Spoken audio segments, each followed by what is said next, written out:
The night we had chosen to celebrate our last night in America had been torn apart following the argument between Maddie and Spencer. After the scuffle, Spencer had run off into the arcade, while Maddie and Quinn left to go back to the hotel room. Let's head upstairs before things go to shit worse than they already are, Andrew said as he tossed our trash away. You guys go. I'm gonna go check on Spencer, I said to them. Andrew scoffed. You're really gonna go looking for that whiny bitch? He'll show up eventually. He's like a cat. He's still our friend, and just because he was a neglectful boyfriend doesn't mean we're just gonna leave him to die.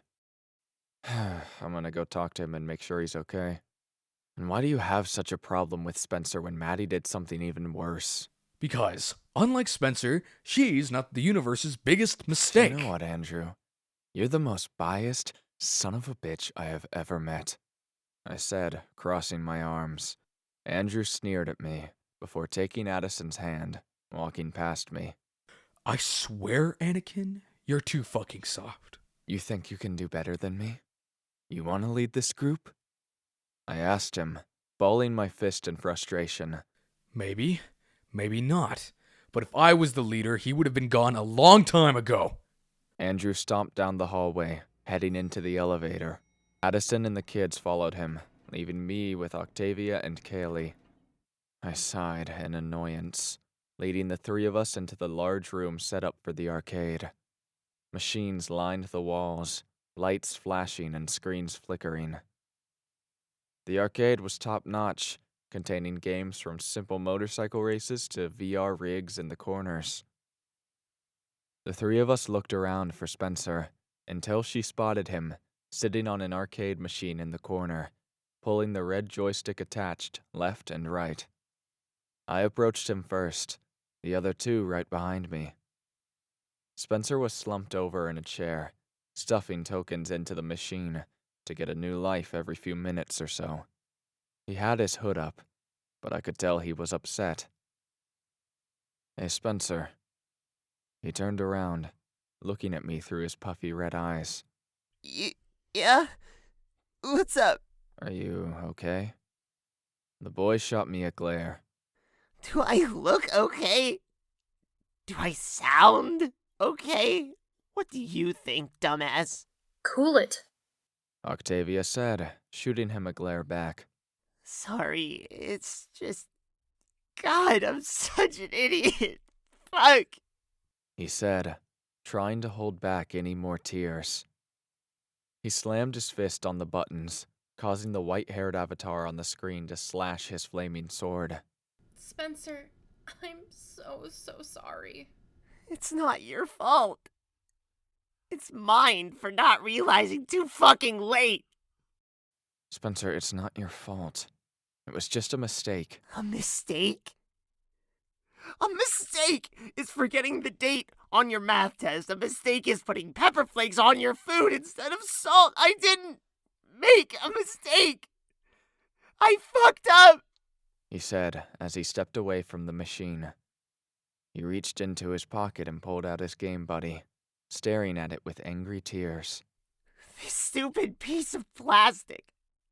This is the reason we broke up, because I spent all of my time playing stupid fucking games. Spencer then threw the blue device on the ground before kicking it away, obviously irritated. He then turned around, hitting a button on the machine. The three of us then watched as tickets began to flow out of the side, and after 2 minutes of just staring, we began to wonder if he had somehow broken the game. Spencer, how did you... Simple math, hit combos, and luck. He answered, before picking up all the tickets and marching over to the desk. I turned around and walked over to his Game Buddy, picking it up off the floor and putting it in my jacket. I want a bucket of candy, 2 portable batteries, and 1 jumbo stuffed husky. Spencer told the lady. The woman behind the desk organized his stuff, handing it over in exchange for the tickets. He dropped all of it in the barrel, the husky's head sticking out. Maddie's favorite dog is a husky. So I thought, why not get her one last gift before we leave? Are you sure that's a good idea? Octavia asked. He shrugged. I don't know. And I won't until I try. Well, let's go back to the room then. Anyone want to go check on Ryan? I asked the other two. Octavia nodded, rushing out of the arcade and towards the exit. Meanwhile, Spencer, Kaylee, and I approached the elevator. But as soon as I pressed the button, I heard a scream. I immediately reached down to my machete, remembering I had lost it days ago.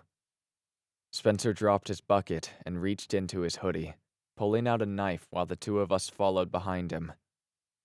We entered the lobby to see a man stumble into the arcade from the pool outside. He fell to the ground, clutching his ankle as people began to surround him. I locked eyes with Octavia before the two of us rushed towards the injured man, Spencer following. "Stand back! Stand back!" I shouted at them. For some reason, they did clear a small path, and I was able to slip through to the injured man's side. Help me! He groaned loudly. "Hey man, what happened to you?" I asked him as I examined the wound. Sure enough, a large cut on his thighs that surely wasn't from a proper blade. Crazy man in the parking lot. Crazy son of a... Oh, he cut my leg! Long nails. He muttered through the pain as his head drooped back. Mutant? Spencer questioned. His question was answered when the side door burst open, a mutant stumbling inside. It grabbed a woman, trying to tear into her neck. "Spencer, get rid of it!" I shouted. He got the signal and nodded, before running towards the mutant and ripping him off of her. But that didn't work as planned, the mutant turning to focus on Spencer again. It pinned the boy to the wall, snapping at his neck while he attempted to struggle. Meanwhile, I closed the doors, slamming them shut to keep any from getting inside. Octavia ran towards the pool table, shoving two burly men out of the way and grabbing a pool cue. She snapped it over her leg and rushed into action, stabbing the broken end into the mutant's head. Its body slumped to the floor, earning several shrieks and cries from the witnesses. We both looked down, watching as the injured man began to change. He fell out of my arms, and I crawled away as his body began to shudder. His skin quickly became a sickly gray, and his eyes slowly distorted, till the light shade of green became a deep red. His nails quickly morphed into 5 sharp claws on each of his fingers, and his teeth became even sharper fangs. Move! Octavia shouted. I leapt away as the infected man slashed at me but missed. I ran forward and crushed his skull with my boot as passerbyers watched. Everybody was looking at me, and I wasn't sure whether they had realized what he had become. But they all began to cower in fear as more of the infected came through the front doors. I went for my gun, but remembered I had none and was forced to use my bare hands. I grabbed the pool cue from the dead woman's body and began to fight them off. I whacked one across the head, and Octavia stabbed one through the skull with the other end of the pool cue. We were displaying pure violence and bloodshed in front of these people, and all they could do was watch. "Kaylee, go make sure we got no other breaches!" I shouted. While Kaylee ran off to go help the bystanders, the two of us continued to kill the infected. However, one got past and noticed a small child cowering behind one of the game monitors. It lunged at the girl, and I immediately ran to it. I tackled the mutant away from the girl and quickly pushed it against the locked glass doors. I sent 2 punches to its face before stabbing it in the head with my pocket knife. Its body crumpled to the floor, and I turned to see a woman picking up the cowering child. She nodded to me as to say thank you, and I nodded back before she ran away. I then turned to see Octavia zip-tie the front door shut, several mutants on the other side. Exit's covered! She said as her and Spencer approached me in the arcade. Kaylee joined us as well, a bloody stain on her shirt. Side doors are taken care of. Good. Now let's get upstairs and warn the others. With a mutant attack this close to the public, it'll be sure to get their attention. Too late! Spencer squeaked out as gunshots echoed from outside. We both looked out the entrance to see several cops rush in. I grabbed Octavia by the arm and dived behind a few arcade machines to hide. Kaylee and Spencer did the same, all four of us taking cover while cops confronted civilians in the lobby. The cops began shouting out to the crowd. There are 4 suspected terrorists staying in this hotel, and maybe more. We suspect they're planning a bombing in this hotel, so if you have seen them, give them up. A man with dark skin wearing a black leather jacket over a white t-shirt and jeans stepped up. And what makes you think they're terrorists? Those same kids in a banged-up RV on the news every damn day? They slaughtered an entire dormitory of students. I saw the reports, and I heard the rumors. You expect people to believe a bunch of kids pulled up to a college and gunned down each and every student inside? And the fact that you haven't caught them after that proves the government isn't capable of doing shit about the problem. The cop began to show off pictures, the first 3 being me, Andrew, and Spencer. It was our photos from school, watermarked and everything. Have any of you seen these people? Lying will only get you arrested for withholding information in a criminal investigation. Yeah, we saw them. And you know what they did? They saved our asses from these goddamn monsters. Something even you couldn't manage to do. So Deputy Donut, if you don't want a bit of a ride here, then I suggest you back off and leave these kids alone. We all smiled as the crowd agreed, rioting and forcing the cops out of the building. With the distraction, we snuck past the riot, heading into the elevator. It reached Addison's floor minutes later, the door opening to reveal space on the other side. What's going on? I heard gunshots and I was scared. We're fine, don't worry. But we gotta leave now. The 4 of us rushed down the hallway, only to see an officer burst through the stairwell with a pistol in hand on the other end. He raised his gun, but before he could fire, Space fired hers. I watched in shock as she gunned down the man, tearing through him with her silenced pistol.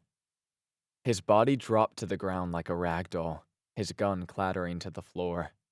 Kaylee rushed to recover the weapon as Space fell to her knees, bursting into tears. I knelt down beside her, holding her arm as she sobbed. I killed him! She exclaimed, staring at his body.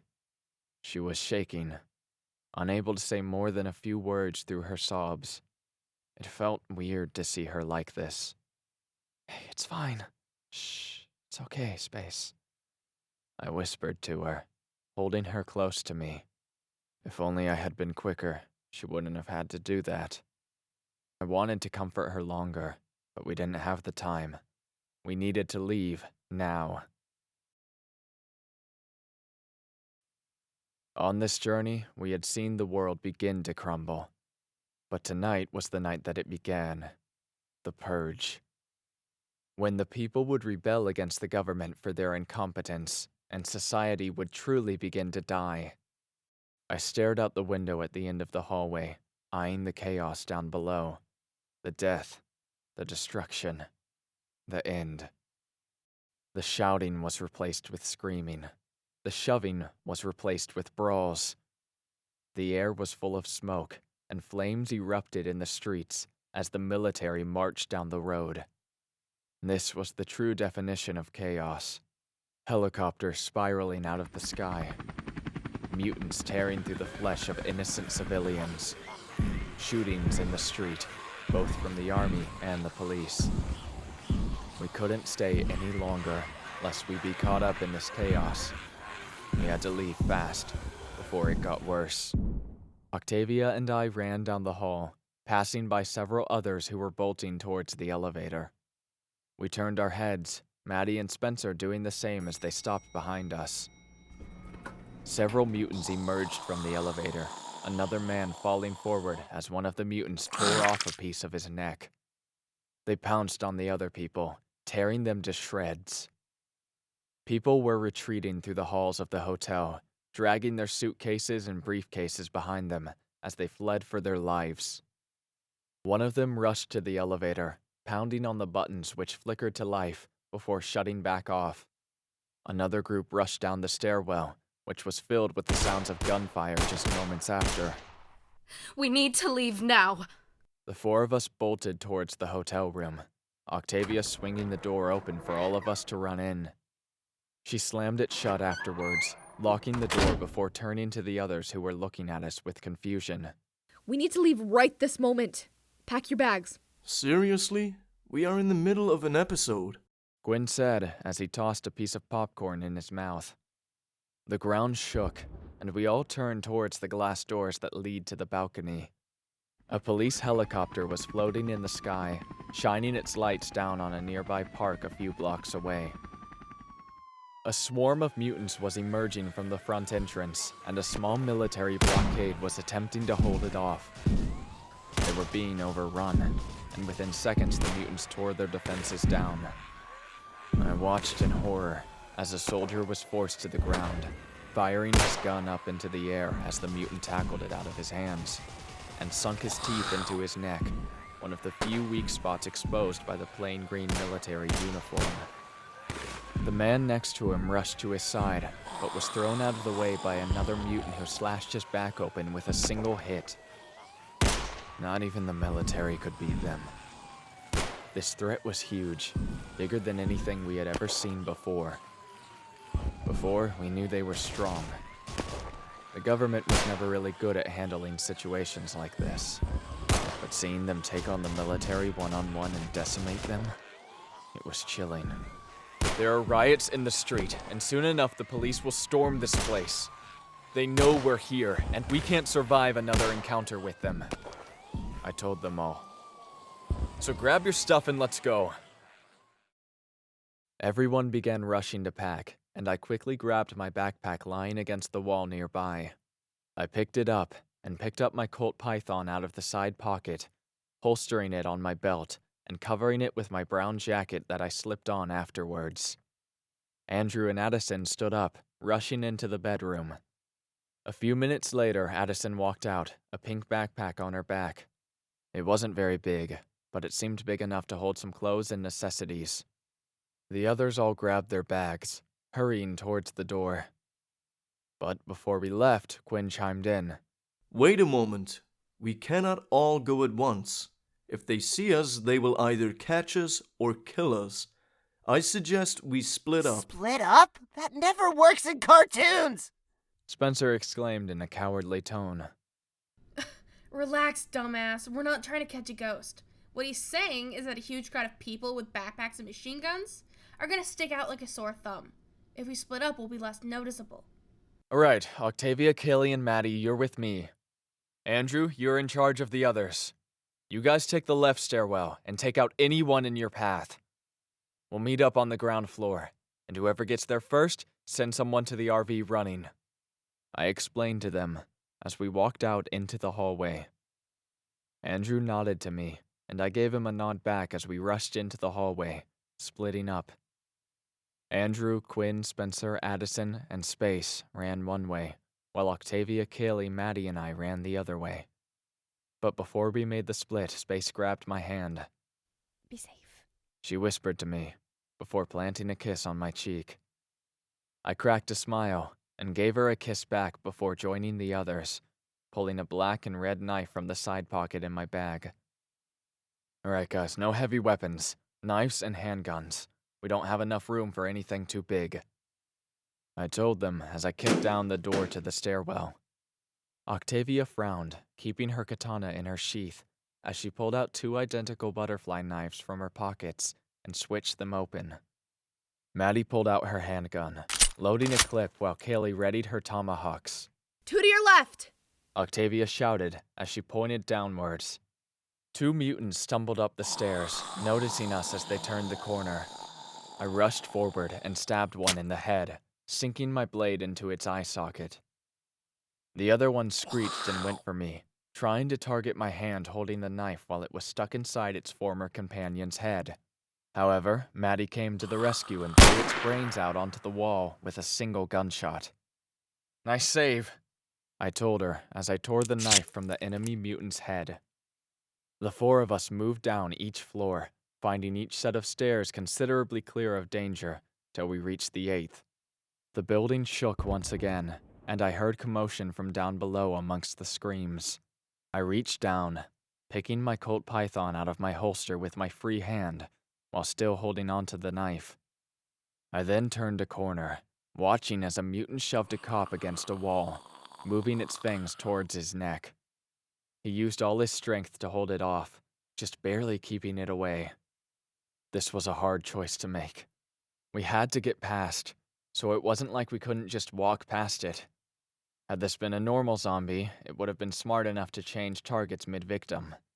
But if it had got a hold of the cop and we got close, it slashed one of us with its free hands. It was either save the cop or let him die and take out the mutant. Maddie raised her gun, but I stopped her. I rushed forward and grabbed the mutant, shoving it against the wall before stabbing it in the neck. It lunged its head forward, splatting a bit of blood from the wound onto my t-shirt, but after the stab I was able to throw its body to the side, letting it roll down the stairs. The cop looked up at me, breathing fast as he leaned down. I stared back at him, wondering if he was going to say anything. You're one of them, he said through heavy breaths. I nodded. And I just saved your life, so let us through, or... I never got a chance to finish. He pulled his gun and fired, shoving me against the wall and slamming his fist onto my chest. His burly hand slammed into my body, knocking the wind out of me as I fired in panic, completely missing my shot. Maddie raised her gun once again, but the cop forced his own against my head. Stop! Don't pull the trigger! The entire scene froze. We were at a standstill. Kaylee and Octavia didn't have any guns, nor the element of surprise. I was trapped, and there was no opening I could take that wouldn't end with me shot. He had us pinned, and there was no way out of it. Don't take the shot, I told Maddie, whose hands were shaking in fear. She was looking at me, tears forming in her eyes as she tried to hold up the gun. The cop growled at her through heavy breathing. Hand me the gun, or I'll blow his brains out. You people are responsible for this, and I won't let anyone else die because of it. I told Maddie in hushed tones. Just do it. She whimpered, holding out the gun to the man. I had never seen her like this. Scared, vulnerable. She was at his mercy, and she was no longer in control. She couldn't do anything but watch. But Octavia wouldn't. I watched as Octavia quickly moved forward, and in the blink of an eye, stabbed the cop in the chest. The blade cut right through his skin, stabbing into his upper chest and setting off the gun. I ducked down, shoving his arm away as a bullet shot off the wall and ricocheted onto the floor. I ducked and pulled out my own gun, firing at the man as he pushed Octavia away. A single gunshot to the gut sent him sprawling to the floor, crying out in pain. He hit the ground, laying against the wall as he clutched the wound on his side. The knife in his neck was bad, but it wouldn't prove to be fatal until Octavia tore it from his flesh. He was only able to choke out a few uninterpretable words before his body fell limp, blood dripping from his lips. Thanks, I muttered under my breath as I stared at the man. Octavia nodded. No problem. Can we go now? I nodded back to her and bolted down the stairwell, the others following as a mutant behind us tore into the dead officer's body, ripping into his chest and spewing blood onto the walls.